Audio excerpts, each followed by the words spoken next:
E continuando aqui no nosso capítulo do Schenck, o que é que ele a seguir diz? Diz que no fundo o período medieval foi o período que viu surgir a universidade. Portanto, as universidades nascem precisamente no período medieval. Bolonha, Paris, Oxford são cidades nas quais surgem universidades ali em torno do ano 1200, a partir do começo do século XIII, e até ao ponto de que em 1500, no ano cerca de 1500, havia cerca de 60 universidades espalhadas por toda a Europa. E aqui em Portugal, claramente, a Universidade de Coimbra, não é? A importantíssima universidade medieval que marcou o centro do saber do nosso país durante séculos, não é? Exato. E o que eu acho graça é depois o que é que ele comenta a propósito daquilo que se estudava lá, porque muitas vezes as pessoas dizem, e tal, fizeram-se as universidades, mas no fundo aquilo era só para estudar teologia. Era só para a coisas, Bíblia, não é? Para cristãs, teologia, era só para isso, né? Mas ele diz que não é nada disso, ele diz uma coisa muito interessante. Ele diz cerca de 30% do currículo das universidades medievais tinha a ver com coisas acerca do mundo natural, Sim. portanto, matemáticas, astronomia, coisas desse estilo. Sim.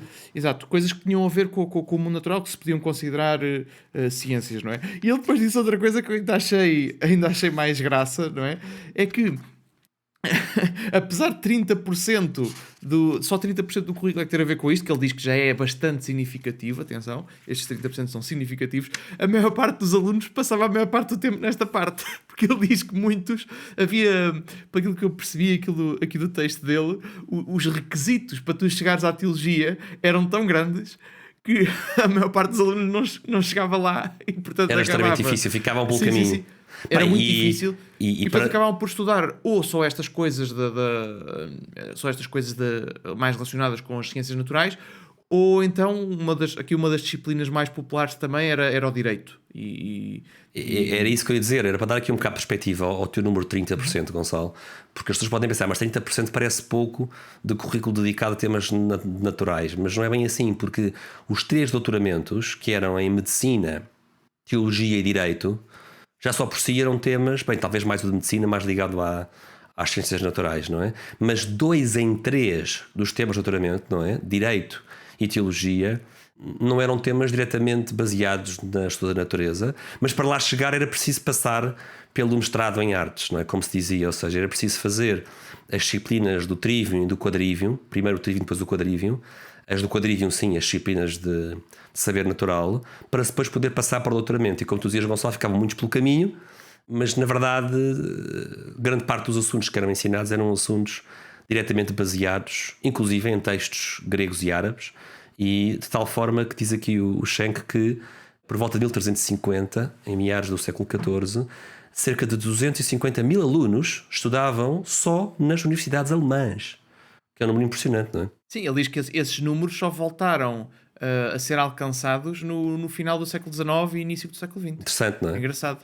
Portanto, havia uma população estudantil por toda a Europa medieval, não é? Sim, e é engraçado, mas aqui, pronto, atenção, aqui também, depois há vários fatores, há por exemplo o papel da peste negra que dizimou uma quantidade Claro. absurda da população, portanto é normal que, assumindo que as pessoas morriam de forma... Era uma extração... uma extração, isso. Até que eu estou a pensar em termos estatísticos. Assumindo que as pessoas morriam de forma uniforme na população, não é? É normal que tenha desaparecido, se apareceu a mesma proporção de alunos que desapareceu no resto da população, acho que foi um terço, não é? Um terço da população da Europa que morreu. E costuma-se ter a ideia muito errada. A ideia muito errada que a peste negra foi causada pela falta de higiene na Idade Média.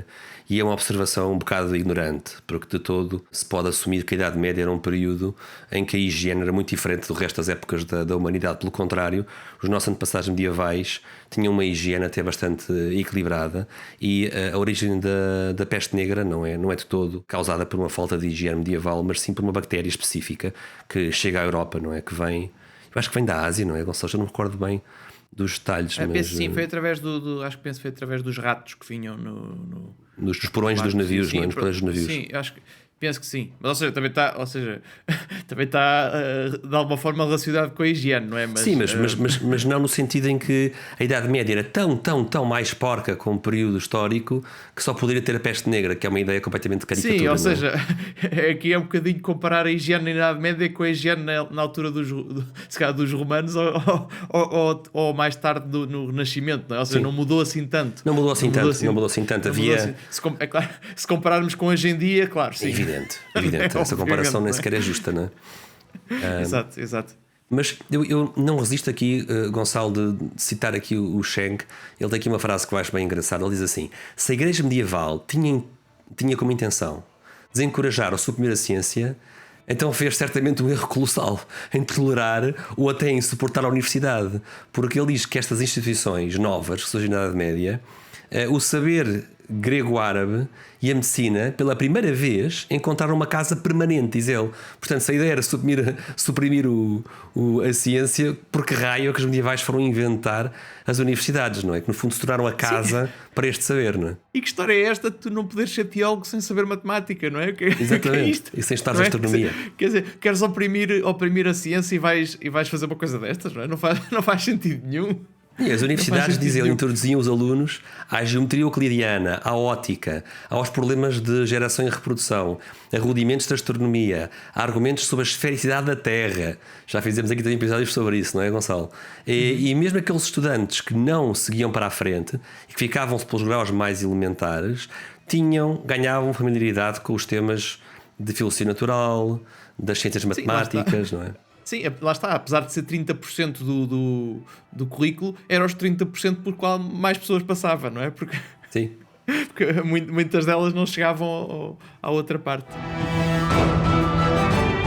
Olá a todos, esperemos que tenham gostado do excerto desta nossa conversa.